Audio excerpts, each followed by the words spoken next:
Back my YouTube channel. আশা করি তোমরা সবাই খুব ভালো আছো, হ্যাপি আছো, সুস্থ আছো। ফের নতুন একটা রিয়াকশন ভিডিও নিয়ে তোমাদের সামনে হাজির আমি বাবন। যেহেতু অনেকটা দিন পর মানে লং টাইম পর দেলোয়ার হোসেন সাইদি হুজুরের ভিডিও দেখবো, মানে কতদিন দেখা হয়নি, মনে হয় কতদিন ফিরে যায়নি সেই পথে। তো অবশ্যই দেখবো, খুব সুন্দর একটা ভিডিও দেখতে চলেছে। আর তাফসীর মাহফিলের হুজুরের ভিডিও প্রত্যেকটা এতটা সুন্দর হয়েছে বা এতটা পবিত্র, যেটা কল্পনাতে বা ভাষাতে প্রকাশ করা সম্ভবই না। কারণ আমরা প্রত্যেকটা ওয়াজ এত সুন্দরভাবে অনুভব করি, তার কথাবার্তাগুলো মানে নতুন করে একটা জীবন সৃষ্টি হয়। তো অবশ্যই দেখবো। তাইফের যে কাহিনী আজও অশ্রু ঝরায়, তো অবশ্যই দেখবো সেই তাইফের কি সেই গল্প মানে কাহিনী অবশ্যই আজও অশ্রু ঝরায়। তো আল্লামা দেলোয়ার হোসেন সাইদির হুজুরের ভিডিও দেখবো। আর দেলোয়ার হোসেন সাইদি হুজুরের ভিডিও কারা কারা মিস করো, কে কে মিস করো, অবশ্যই কমেন্ট করে জানিও। কারণ প্রত্যেকটা ভিডিও এখনও সত্যিই একটা মানে মধুমুক্তকর প্রত্যেকটা কথা মানে মানে ভাবতেও অবাক লাগে যে সে এখনো আমাদের মধ্যে নেই। মেইন ভিডিও তোমার ডিসক্রিপশন বক্সে পেয়ে যাবে, ওখান থেকে তোমরা চেক আউট করতে পারো। তো চলো গাইস, আজকে ভিডিওটি শুরু করা যাক। তাফসীর মাহফিল সিএইচপি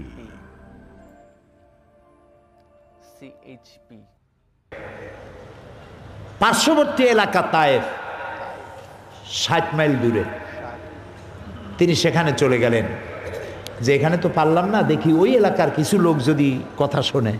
সে এলাকায় তিনি চলে গেলেন। ৩ দিন বাড়িতে বাড়িতে গেলেন, নেতাদের বুঝালেন। যার কাছে যায় সেই কয় তুমি নবী। আরে মিয়া, আল্লাহ নবী বানাবার মতো একটা ধনী মানুষ পাইলো না, তোমার মতো এতিম গরিব মানুষ আল্লাহ নবী বানাইলো কেন? বাপ নাই, মা নাই, গরিব, তোমারে কেন আল্লাহ নবী বানাইল? বিশ্বাস করি না, নওজুবিল্লাহ। 3টা দিন না খাইয়া দুয়ারে দুয়ারে ঘুরেছেন।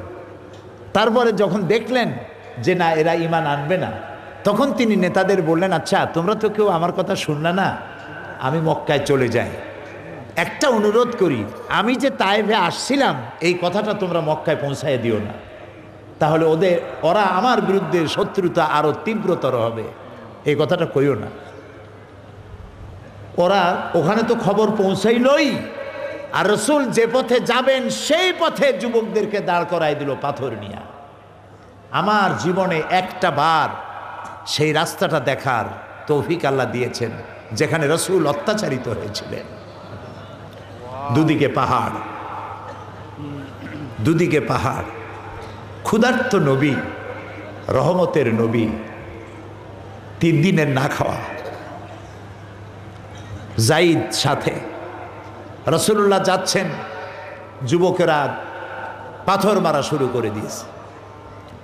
ইট গায়ে মারলে, মাটি গায়ে মারলে তার এক রকমের ব্যথা, আর পাথর মারলে ব্যথাটা কি হয়? শরীর কাটতেছে, রক্ত ঝরতেছে। রাসূলুল্লাহ পড়ে গেলেন। যুবকেরা এসে জোর করে ধাক্কা মেরে জবরদস্তি করে হাঁটালো, আর পাথর মারলো, আবারও পড়ে গেলেন। আমি সেই 2 জায়গা দেখেছি, যে 2 জায়গায় বেহুশ হয়ে পড়েছিলেন। আবার জোর করে দাঁড় করে আবারও ধাক্কা মেরে হাঁটাচ্ছে। আল্লাহর ফেরেশতারা কাঁদতেছে রাসূলুল্লাহর অবস্থা দেখে। 3য়বারের মতো যেখানে তিনি বেহুশ হলেন, সেখানে ছোট্ট একটা মসজিদ আছে ভাঙ্গা। এখানে রাসূলুল্লাহ একদম বেহুশ হয়ে গেলেন, শরীর থেকে রক্ত ঝরতেছে। যখন তিনি হুশে এলেন, হযরত জিবরাইল বললেন, ইয়া রাসূলুল্লাহ, আপনার এই কষ্ট দেখে অসহ্য হয়ে গেছে, আমি পাহাড় পরিচালক ফেরেশতার সাথে করে নিয়ে এসেছি, আপনি অনুমতি দেন এই 2টি পাহাড়কে মিলায় দিয়া কাফেরগুলোকে পিষা মারিয়া শেষ করে দে। আল্লাহর নবী বলেন, জিবরাইল, আমি যদি হুকুম করি আর আমার হুকুম মতো পাহাড় চাপা দিয়া সবগুলি তাইফের মানুষগুলি যদি সব মেরে ফেলে দাও, একটা কাফেরও যদি বেঁচে না থাকে, তাহলে আমি কার কানে পৌঁছাবো? লা ইলাহা ইল্লাল্লাহু মুহাম্মাদুর রাসূলুল্লাহ।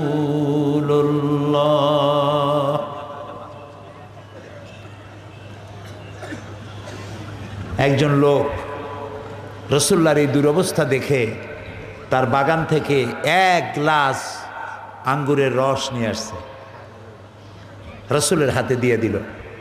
নবী করিম সাল্লাল্লাহু আলাইহি সাল্লাম আঙ্গুরের গ্লাসটা হাতে নিয়ে বললেন, তোমার নাম আত্তাস? লোকটি বলল, আমার নাম আত্তাস। তোমার বাড়ি ইউনূস আলাইহিস সালামের গ্রামে, সেই এলাকায়? তিনি বললেন, হ্যাঁ। কিন্তু আপনি জানলেন কি করে আমার নাম আত্তাস এবং আমার বাড়ি ইউনূস আলাইহিস সালামের এলাকায়? রাসূলুল্লাহ বললেন, হযরত ইউনূস নবী, আমিও নবী, এক নবীর খবর আর এক নবীর কাছে থাকে। 1 গ্লাস শরবত খেয়ে রাসূলুল্লাহ হাত উত্তোলন করলেন আল্লাহর দরবারে। ক্ষুধার্ত, নির্যাতিত, রক্তাক্ত রহমতের নবী দুহাত তুলে বলছেন, আল্লাহ, এই কাফেরেরা ওরা বোঝে নাই যে আমি তোমার নবী, ওরা বোঝে নাই যে আমি তোমার রাসূল, ওরা যে আমাকে মারলো, এই অপরাধে তুমি এদের উপরে গজব দিও না আল্লাহ, এদেরকে হেদায়েত নসিব করে দাও। এ হচ্ছে রাহমাতুল্লিল আলামিন, সমস্ত মানুষের জন্য তিনি রহমত হিসেবে এসেছিলেন। মার দাঙ্গা করে ইসলাম প্রতিষ্ঠা করতে আসেন নাই। কি দয়া! 13টি বছর মানুষকে দ্বীনের কথা বুঝালেন, তাওহীদ বুঝালেন, রিসালাত বুঝালেন, আখিরাত বুঝালেন। এখন একটি পর্যায়ে এসে গেছে, আল্লাহ তাআলা হিজরতের জন্য হুকুম করলেন। শত শত কাফেররা রাসূলের ঘর ঘিরে ফেলেছে। জিবরাইল এসে বললেন, আল্লাহ আপনাকে হুকুম করেছেন হিজরতের জন্য, ঘুমের থেকে জাগুন। নবীজি হযরত আলীকে ডেকে বললেন, আলী, আমাকে তো আল্লাহ তাআলা হিজরতের জন্য অর্ডার করেছেন, তুমি আমার বিছানায় শুয়ে থাকো, আমার চাদরটা গায়ে দিয়া শুয়ে থাকো। হযরত আলী বলেন, ইয়া রাসূলুল্লাহ, আপনার বিছানার উপরে আপনার চাদর গায়ে দিয়ে আমি শুয়ে থাকবো। সকালবেলায় কাফেরেরা আপনার চাদর গায়ে দেওয়া অবস্থায় আমি আলীকে তারা মোহাম্মদ মনে করে তারা তাদের তরবারি দিয়া আমাকে টুকরা টুকরা করে দুনিয়া থেকে বিদায় করে দেবে। আমার তাতে কোনো আপত্তি নাই, কষ্ট নাই, বরং আমার মনের তৃপ্তি এই হবে যে আমি আলীর জীবনের বিনিময়ে আল্লাহ তাআলার নবীকে আল্লাহ হেফাজত করেছেন। রাসূলুল্লাহ চলে গেলেন। যাওয়ার সময় চতুর্দিকে কাফের দাঁড়ানো, যাবেন কেমনে? বাইরেলি তো দেখবে। আল্লাহ তাআলা রাসূল 1 মুঠ বালি হাতে নিলেন, বালুগুলো হাতে নিয়ে ওর উপরে দম করলেন, ফু দিলেন, ছেড়ে দিলেন। ঘরের চতুর্দিকে যত কাফের ছিল সবগুলি কাফেরের চোখে ওই বালিগুলো চলে গেল। এরা চোখ ডলা, চোখের মধ্যে বালি গেলে কি হয়, চোখ ডলাডলি শুরু করলো। এই ফাঁক দিয়া তিনি চলে গেলেন, কেউ দেখলো না। আল্লাহ রাব্বুল আলামিন পরবর্তী সময়ে নবীজিকে বলেন, ওয়ামা রামাইতা ইয রামাইতা ওয়ালাকিন্নাল্লাহা রামা। হে নবী, আপনি নিক্ষেপ করেন নাই যখন আপনি নিক্ষেপ করেছিলেন, আপনি তো বালিগুলো ছাড়িয়ে দিছেন, আর কাফেরদের চোখে বালি পৌঁছবার দায়িত্ব আমার কুদরত গ্রহণ করেছিল। হযরত আবু বকরের বাড়ি গিয়ে রাসূলুল্লাহ ডাক দিলেন, আবু বকর। গভীর রাত, এক ডাকে জবাব, লাব্বাইক ওয়া সাদাইক ইয়া রাসূলুল্লাহ, আমি হাজির। রাসূলুল্লাহ জিজ্ঞেস করলেন, আবু বকর, এত রাত্রে জিবরাইল আমারে উঠাইছে ঘুমের থেকে, তুমি এক ডাকে উঠলা কেমনে? হযরত আবু বকর বলেন, ইয়া রাসূলুল্লাহ, আপনি আমাকে বলেছিলেন হিজরতের হুকুম হতে পারে আর আমাকে সাথে করে নিয়ে আপনি হিজরত করবেন। আমি মনে করলাম নবীজি কত রাত্রে আসেন, আর আমাকে যদি দরজায় দাঁড়াইয়া ডাকাডাকি করে আর আমার উঠতে যদি দেরি হয়ে যায়, নবীজির সঙ্গে বেয়াদবি হয়ে যাবে, এইটা মনে করে আপনি আসা পর্যন্ত আমি এই দরজার সঙ্গে পিঠ লাগাইয়া দাঁড়াইয়া ঘুমাচ্ছিলাম। হযরত আবু বকরকে সঙ্গে করে নিয়ে রাসূলুল্লাহ মেসফালার ভিতর দিয়ে জাবালে কেদোয়ার উপর দিয়ে গাড়ে সরে চলে গেলেন।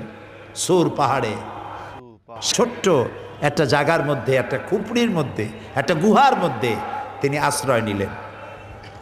কাফেরেরা খুঁজতে খুঁজতে জায়গায় চলে এলো। একজনে বলল ওর মধ্যে আছে, আর একজনে কয় নাই। একজনে কয় আছে, আর একজনে কয় নাই।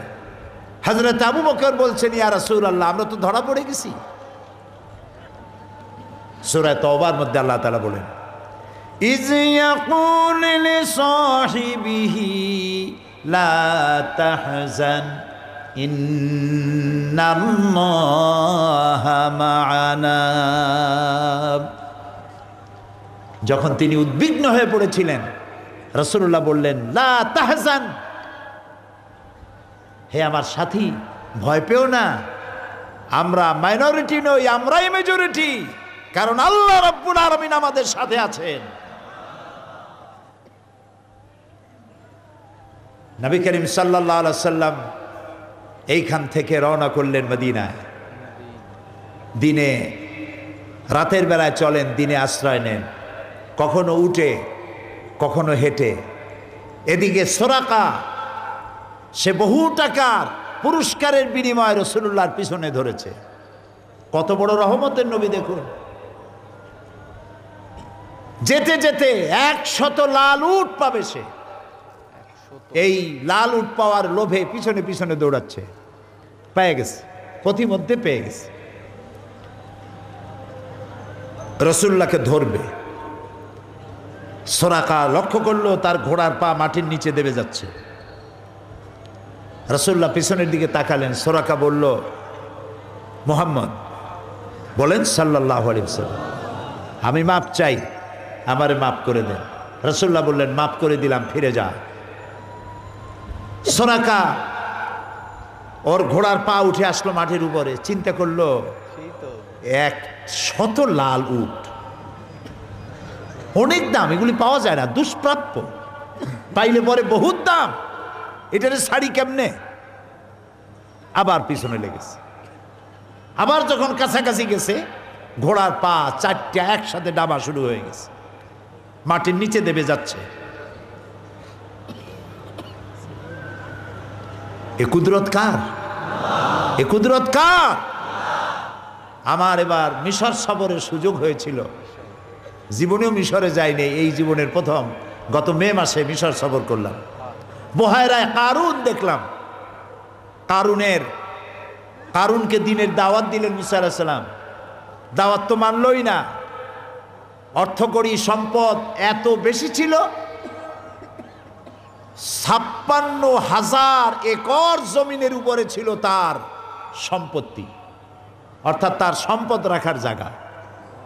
বহু সংখ্যক উট বহন করত তার সম্পদের রক্ষণের চাবি। সে তো মুসা আলাইহিস সালামের কথা মানলই না, আরো বিরোধিতা করলো, তার উপরে তোহমাত আনলো।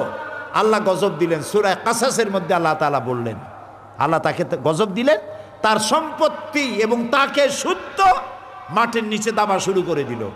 আমি সেই বহারায় কারুনে গিয়ে দেখলাম 56,000 একর সম্পত্তি মাটির নিচে ডুবে এখন তা একটা সাগরের মতো হয়ে গেছে। এপারে দাঁড়ালে ওপার দেখা যায় না, ডাইনেও দেখা যায় না, বাঁয়েও দেখা যায় না, শুধু পানি আর পানি। আল্লাহ তাআলা বলছেন, কুল সিরু ফিল আরদ ফানজুরু কাইফা কানা আকিবাতুল মুকাজ্জিবিন। পৃথিবী ঘোরো আর দেখো মহাসত্যের অস্বীকারীদেরকে আমি কি পরিণতি করেছি, চাইয়া দেখে আসো। ফেরাউনরেও দেখছি, সেটা পরের কথা, পরে বলবো। ফেরাউনরে এত ওয়াজ করছি, ফেরাউনের আর কোরআন শরীফে ফেরাউনের এত ঘটনা, শয়তানটারও দেখে আসছি।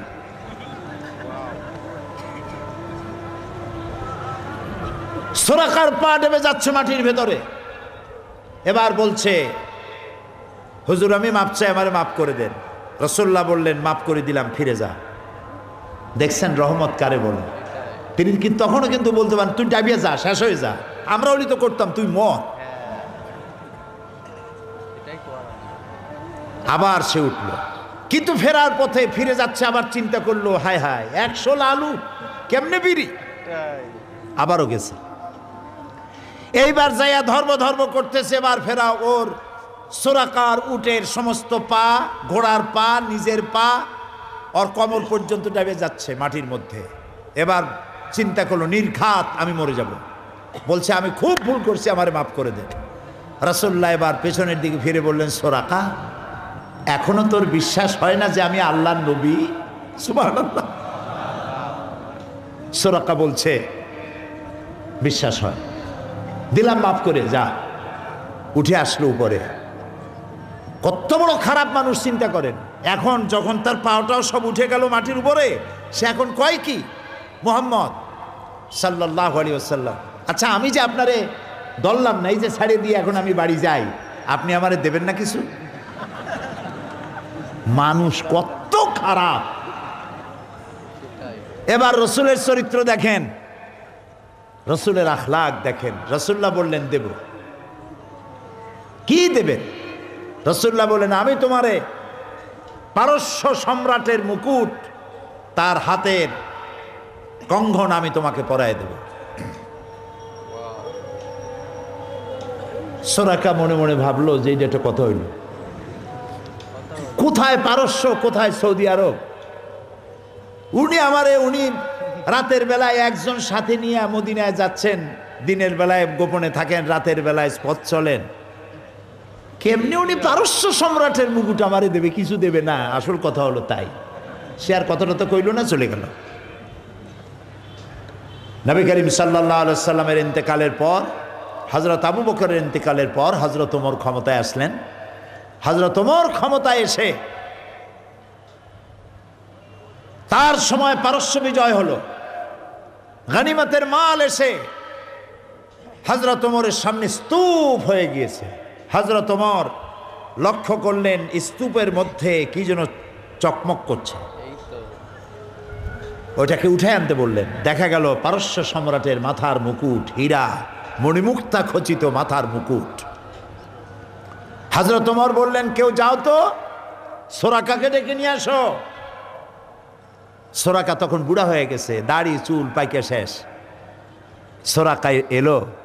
হযরত ওমর পারস্য সম্রাটের মুকুট হাতে নিয়ে দাঁড়ায় গেলেন, সোরাকার মাথায় পরালেন, আর বললেন সোরাকা, আল্লাহর নবীর ওয়াদা কখনো মিথ্যা হয় না।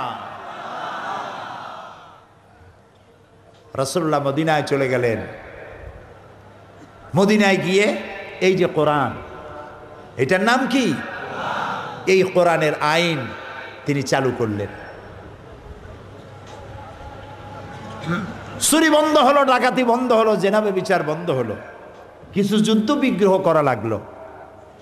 আপনারা বলেন, আমাকে সাক্ষী দেন, রাসূলুল্লাহ ইচ্ছে করে নিজের থেকে একটি যুদ্ধ করেছেন?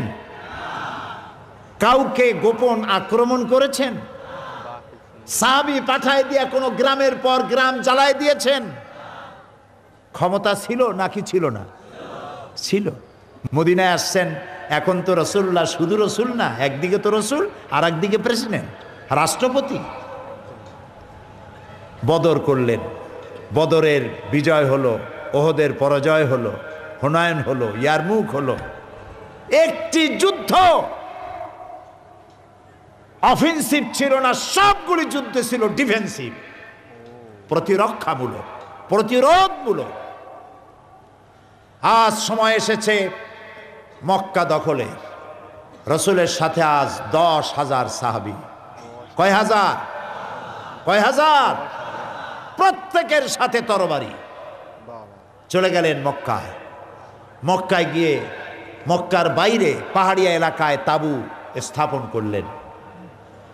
বললেন পায়খানা বানাও খুবই কম, চুলা বানাও অনেক বেশি। আবু সুফিয়ান শুনতে পেল মুহাম্মদ সাল্লাল্লাহু আলাইহি ওয়াসাল্লাম মক্কা দখল করার জন্য এসেছেন। গোয়েন্দা বিভাগের লোক পাঠাই দিল, যাও তো কত লোক আসছে গুনে আসো। সন্ধ্যা রাত থেকে তারা গোনা শুরু করলো, গুনতে গুনতে রাত শেষ হওয়ার আগে ফিরে আসলো। এসে বলল, আবু সুফিয়ান, মানুষ যে কত তার গুনবো কি? চুলা গুনতে গুনতে রাত শেষ। আবু সুফিয়ান ভীষণ অসন্তুষ্ট হলো, ছাগল কোথাকার পাঠাইলাম, মানুষ গুনতে গেছে চুলা গুনতে। যুদ্ধ হলো কৌশল, প্রতিপক্ষের চোখে ধাঁধা লাগিয়ে দেওয়া। আরেক দল পাঠালো, আচ্ছা দেখো তো সকালবেলা যাও। এখন সকালবেলায় পায়খানায় কার না যাওয়া লাগবে? ন্যাচারাল কল, যেতেই হবে, যেতেই হবে, মাপ নাই। বাঘের ভয় টয় ভুলে যায়, একদম যাওয়াই লাগবে। এখন পায়খানা কম, প্রত্যেক পায়খানার সামনে বিরাট বিরাট কিউ, বড় বড় লাইন। সকালবেলা যারা গেছিল তারা ফিরে এসে হতাশ হয়ে বলছে, আবু সুফিয়ান, আরে মানুষ গুনবো কি, পায়খানার সামনে যে লাইন, ওই লাইন গুনতে গুনতেই তো বেলা উঠে গেল। আবু সুফিয়ান খুব বিরক্ত হয়ে গেল যে আমার নিজেরই যাওয়া লাগবে, এগুলো দিয়ে কাম হবে না। নিজে গেছেন, তারপরে পাহাড়ের এক কোনায় দাঁড়ায় দেখতেছে 10,000 লোক কি চারটিখানি কথা, প্রত্যেকের হাতে একটা করে তরবারি, সূর্যের আলোতে চকমক করতেছে। ইত্যাবসারে হযরত আব্বাসের সঙ্গে দেখা হয়ে গেছে। হযরত আব্বাসকে দেখেছে, তার কলজে কাঁপে উঠছে। আবু সুফিয়ান হাসি মুখে, ওই এক পদের বিপদে পড়লে মানুষ ভয়তে পড়লে যে একরকম হাসি দেয়, হাসিটা হাসির মতো হয় না, খানিকটা ভেটকির মতো হয়।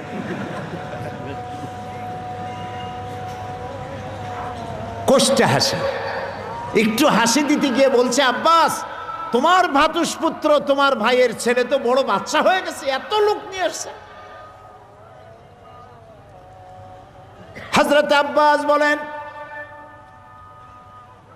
আবু সুফিয়ান, তোমার চক্ষু তোমাকে প্রতারণা করতেছে, তোমার চোখ তোমার সাথে ধোঁকাবাজি করতেছে।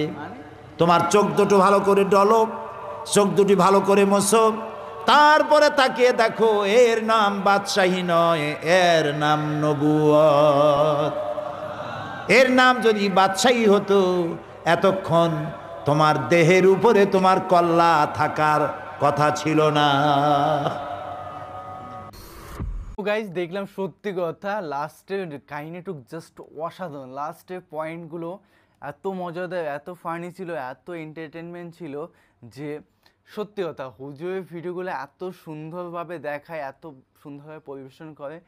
এই জন্য দেলোয়ার হোসেন সাঈদীকে কেন বলে যে মানে প্রাণের পাখি কেন বলে, সেটা আমি বুঝতে পারলাম এতদিন পর ভালোভাবে, যে তার কথাতে কত মায়া, কত আকাঙ্ক্ষা, কত ভালোবাসা, কত মানুষের আবেগ তাকে নিয়ে। সত্যি কথা খুব সুন্দর লাগলো, খুব সুন্দরভাবে কাহিনীটি শোনালো। মনেই হলো না যে 20টা মিনিট কীভাবে কেটে গেল, আর মনে হচ্ছে আরও দেখে, কিন্তু ভিডিওটাই শেষই হয়ে গেল। তো যাই না কেন গাইজ, ভিডিওটি কেমন লাগলো অবশ্যই তোমরা কমেন্ট করে জানাও, এবং কী ধরনের ভিডিও রিয়াকশান চাই, কোন হুজুরের ভিডিও রিয়াকশান চাই, সেটাও আমাদের কমেন্ট করে জানিয়ে দিও। আর চেষ্টা করবো ভালো ভালো ভিডিও রিয়াকশান দেওয়া, তোমাদের মনের মতন দেওয়া, আর চেষ্টা করবো ভালোভাবে রিয়াক্ট করা। তো চলো গাইজ, নতুন একটা ফ্রেশ ভিডিওতে দেখা হবে। Bye bye, take care.